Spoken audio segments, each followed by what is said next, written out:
معزز سامعین، آداب۔ آج جو کتاب آپ کی خدمت میں پیش کی جا رہی ہے اس کا عنوان ہے پطرس کے مضامین۔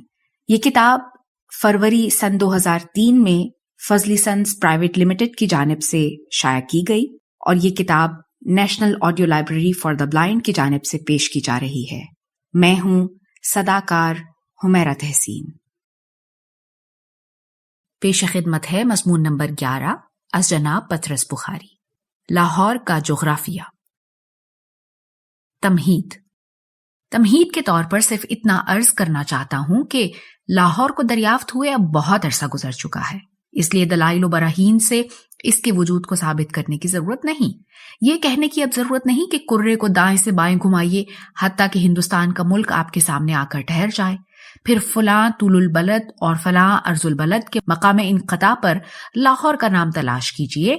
جہاں یہ نام کرے پر مرقوم ہو وہی لاہور کا محل وقوع ہے۔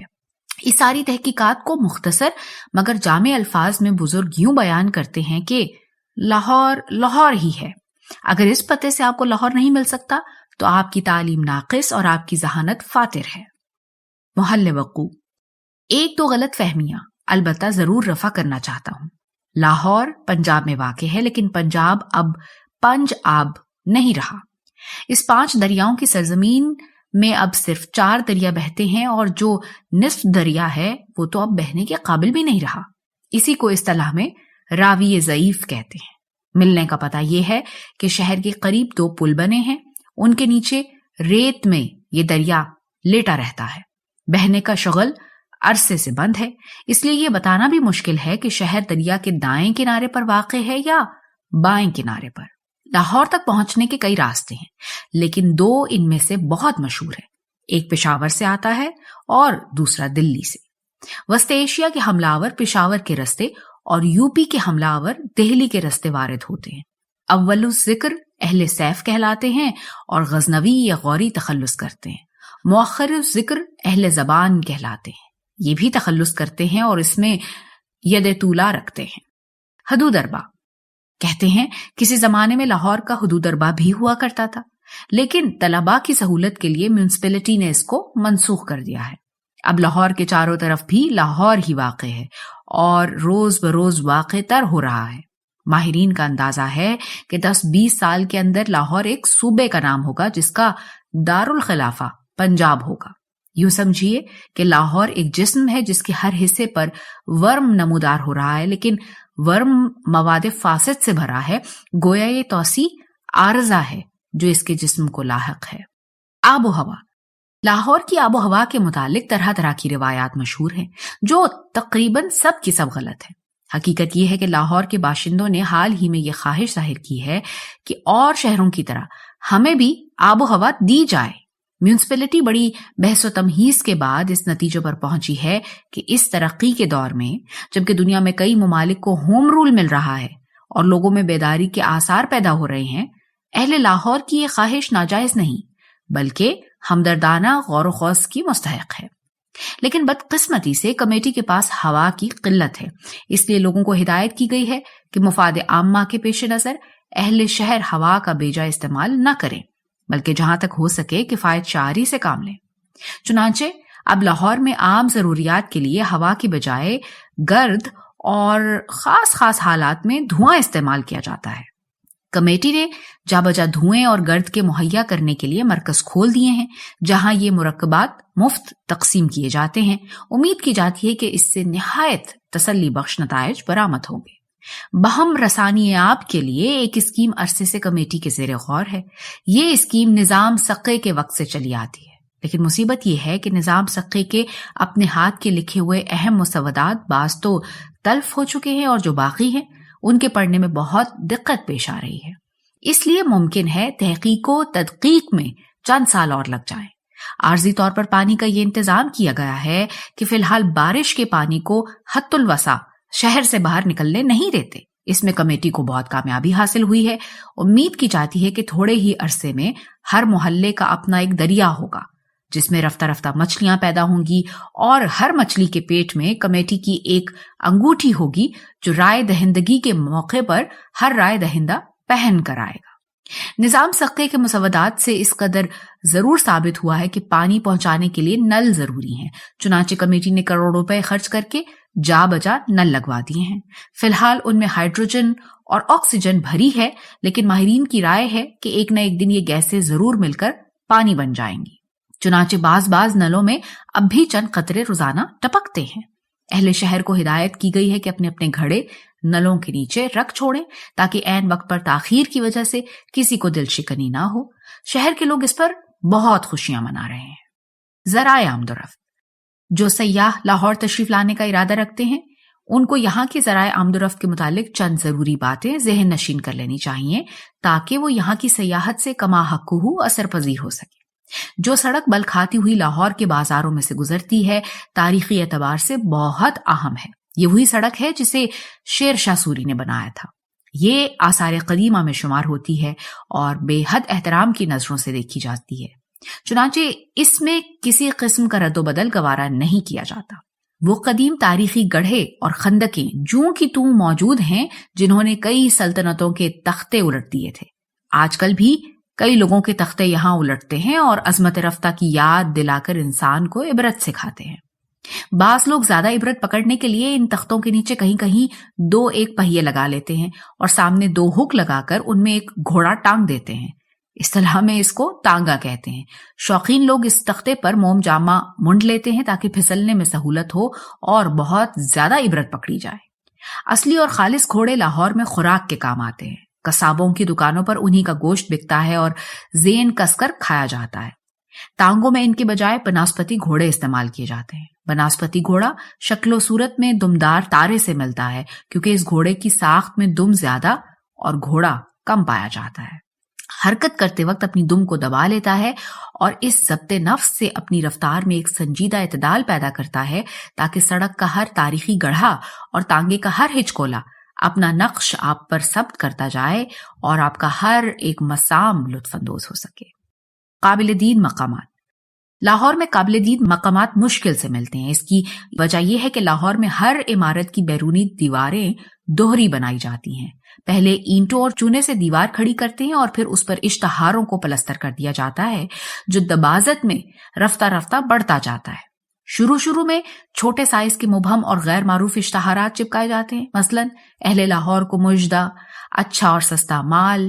اس کے بعد ان اشتہاروں کی باری آتی ہے جن کے مخاطب اہل علم اور سخن فہم لوگ ہوتے ہیں، مثلا گریجویٹ درزی ہاؤس یا اسٹوڈنٹوں کے لیے نادر موقع یا کہتی ہے ہم کو خلق خدا غائبانہ کیا۔ رفتہ رفتہ گھر کی 4 دیواری ایک مکمل ڈائریکٹری کی صورت اختیار کر لیتی ہے۔ دروازے کے اوپر بوٹ پالش کا اشتہار ہے، دائیں طرف تازہ مکھن ملنے کا پتہ مندرج ہے، بائیں طرف حافظے کی گولیوں کا بیان ہے، اس کھڑکی کے اوپر انجمن خدام ملت کے جلسے کا پروگرام چسپاں ہے، اس کھڑکی پر کسی مشہور لیڈر کے خانگی حالات بالوضاحت بیان کر دیے گئے ہیں۔ عقبی دیوار پر سرکس کے تمام جانوروں کی فہرست ہے اور استبل کے دروازے پر مس نغمہ جان کی تصویر اور ان کی فلم کے محاسن گنوا رکھے ہیں۔ یہ اشتہارات بڑی سرعت سے بدلتے رہتے ہیں اور ہر نیا مژدہ اور ہر نئی دریافت یا ایجاد یا انقلاب عظیم کی ابتلا چشم زدن میں ہر ساکن چیز پر لیپ دی جاتی ہے۔ اس لیے عمارتوں کی ظاہری صورت ہر لمحہ بدلتی رہتی ہے اور ان کے پہچاننے میں خود شہر کے لوگوں کو بہت دقت پیش آتی ہے۔ لیکن جب سے لاہور میں دستور رائج ہوا ہے کہ بعض اشتہاری کلمات پختہ سیاہی سے خود دیوار پر نقش کر دیے جاتے ہیں، یہ دقت بہت حد تک رفع ہو گئی ہے۔ ان دائمی اشتہاروں کی بدولت اب یہ خدشہ نہیں رہا کہ کوئی شخص اپنا یا اپنے کسی دوست کا مکان صرف اس لیے بھول جائے کہ پچھلی مرتبہ وہاں 4 پائیوں کا اشتہار لگا ہوا تھا اور لوٹتے وقت وہاں اہلیان لاہور کو تازہ اور سستے جوتوں کا مژدہ سنایا جا رہا ہے۔ چنانچہ اب وثوق سے کہا جا سکتا ہے کہ جہاں بحروف جلی محمد علی دندان ساز لکھا ہے وہ اخبار انقلاب کا دفتر ہے، جہاں بجلی پانی بھاپ کا بڑا ہسپتال لکھا ہے وہاں ڈاکٹر اقبال رہتے ہیں، خالص گھی کی مٹھائی امتیاز علی تاج کا مکان ہے، کرشنا بیوٹی کریم شالامار باغ کو اور کھانسی کا مجرب نسخہ جہانگیر کے مقبرے کو جاتا ہے۔ صنعت و حرفت: اشتہاروں کے علاوہ لاہور کی سب سے بڑی صنعت رسالہ بازی اور سب سے بڑی حرفت انجمن سازی ہے۔ ہر رسالے کا ہر نمبر عموماً خاص نمبر ہوتا ہے اور عام نمبر صرف خاص موقعوں پر شائع کیے جاتے ہیں۔ عام نمبر میں صرف ایڈیٹر کی تصویر اور خاص نمبروں میں مس سلوچنا اور مس کجن کی تصویر بھی شامل کی جاتی ہے۔ اس سے ادب کو بہت فروغ نصیب ہوتا ہے اور فن تنقید ترقی کرتا ہے۔ لاہور کے ہر مربع انچ میں ایک انجمن موجود ہے، پریزیڈنٹ البتہ تھوڑے ہیں، اس لیے فی الحال صرف 2-3 اصحاب ہی یہ اہم فرض ادا کر رہے ہیں۔ چونکہ انجمنوں کے اغراض و مقاصد مختلف ہیں، اس لیے بسا اوقات ایک ہی صدر صبح کسی کانفرنس سے مذہبی کا افتتاح کرتا ہے، سپہر کو کسی سینما کی انجمن میں مس نغمہ جان کا تعارف کراتا ہے اور شام کو کسی کرکٹ ٹیم کے ڈنر میں شامل ہوتا ہے۔ اس سے ان کا مطمع نظر وسیع رہتا ہے۔ تقریر عام طور پر ایسی ہوتی ہے جو تینوں موقعوں پر کام آ سکتی ہے، چنانچہ سامعین کو بہت سہولت رہتی ہے۔ پیداوار: لاہور کی سب سے مشہور پیداوار یہاں کے طلباء ہیں جو بہت کثرت سے پائے جاتے ہیں اور ہزاروں کی تعداد میں دساور کو بھیجے جاتے ہیں۔ فصل شروع سرما میں بوئی جاتی ہے اور عموماً اواخر بہار میں پک کر تیار ہوتی ہے۔ طلباء کی کئی قسمیں ہیں جن میں سے چند مشہور ہیں۔ قسم اولا جمالی کہلاتی ہے۔ یہ طلباء عام طور پر پہلے درزیوں کے ہاں تیار ہوتے ہیں، بعد ازاں دھوبی اور پھر نائی کے پاس بھیجے جاتے ہیں اور اس عمل کے بعد کسی ریستوران میں ان کی نمائش کی جاتی ہے۔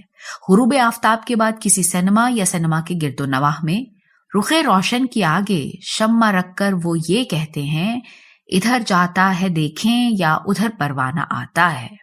شمعیں کئی ہوتی ہیں لیکن سب کی تصاویر ایک البم میں جمع کر کے اپنے پاس رکھ چھوڑتے ہیں اور تعطیلات میں ایک ایک کو خط لکھتے رہتے ہیں۔ دوسری قسم جلالی طلباء کی ہے۔ ان کا شجرہ جلال الدین اکبر سے ملتا ہے، اس لیے ہندوستان کا تخت و تاج ان کی ملکیت سمجھا جاتا ہے۔ شام کے وقت چند مصاحبوں کو ساتھ لیے نکلتے ہیں اور جود و سخا کے خم لنڈھاتے پھرتے ہیں۔ کالج کی خوراک انہیں راس نہیں آتی، اس لیے ہاسٹل میں فروکش نہیں ہوتے۔ تیسری قسم خیالی طلباء کی ہے۔ یہ اکثر روپ اور اخلاق اور آواگون اور جمہوریت پر بآواز بلند تبادلہ خیال کرتے پائے جاتے ہیں اور آفرینش اور نفسیات جنسی کے متعلق نئے نئے نظریے پیش کرتے رہتے ہیں۔ صحت جسمانی کو ارتقاء انسانی کے لیے ضروری سمجھتے ہیں، اس لیے اللہ صبح 5-6 ڈنڈ پیلتے ہیں اور شام کو ہاسٹل کی چھت پر گہرے سانس لیتے ہیں۔ گاتے ضرور ہیں لیکن اکثر بے سرے ہوتے ہیں۔ چوتھی قسم خالی طلباء کی ہے۔ یہ طلباء کی خالص ترین قسم ہے۔ ان کا دامن کسی قسم کی آلائش سے تر نہیں ہونے پاتا۔ کتابیں، امتحانات، مطالعہ اور اس قسم کے خرخشے کبھی ان کی زندگی میں خلل انداز نہیں ہوتے۔ جس معصومیت کو ساتھ لے کر کالج میں پہنچے تھے اسے آخر تک ملوث ہونے نہیں دیتے اور تعلیم اور نصاب اور درس کے ہنگاموں میں اس طرح زندگی بسر کرتے ہیں جس طرح 32 دانتوں میں زبان رہتی ہے۔ پچھلے چند سالوں سے طلباء کی ایک اور قسم بھی دکھائی دینے لگی ہے، لیکن ان کو اچھی طرح سے دیکھنے کے لیے مہذب شیشے کا استعمال ضروری ہے۔ یہ وہ لوگ ہیں جنہیں ریل کا ٹکٹ نصف قیمت پر ملتا ہے اور اگر چاہیں تو اپنی انا کے ساتھ زنانے ڈبے میں بھی سفر کر سکتے ہیں۔ ان کی وجہ سے اب یونیورسٹی نے کالجوں پر شرط عائد کر دی ہے کہ آئندہ صرف وہی لوگ پروفیسر مقرر کیے جائیں جو دودھ پلانے والے جانوروں میں سے ہوں۔ طبعی حالات: لاہور کے لوگ بہت خوش طبع ہیں۔ سوالات: نمبر 1، لاہور تمہیں کیوں پسند ہے؟ مفصل لکھو۔ نمبر 2، لاہور کس نے دریافت کیا اور کیوں؟ اس کے لیے سزا بھی تجویز کرو۔ نمبر 3، میونسپل کمیٹی کی شان میں ایک قصیدہ مدحیہ لکھو۔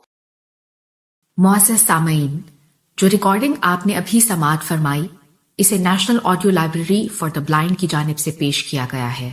ہمارے یوٹیوب چینل کو لائک، سبسکرائب اور شیئر ضرور کیجیے۔ اپنی قیمتی تجاویز اور آراء کے اظہار کے لیے ہمارے کمنٹ سیکشن کا استعمال کیجیے۔ اگر آپ بھی رضاکارانہ طور پر ہمارے اس مشن کا حصہ بننا چاہیں تو ڈسکرپشن میں دیے گئے لنک کے ذریعے ہمارے واٹس ایپ گروپ کو جوائن کیجیے۔ شکریہ۔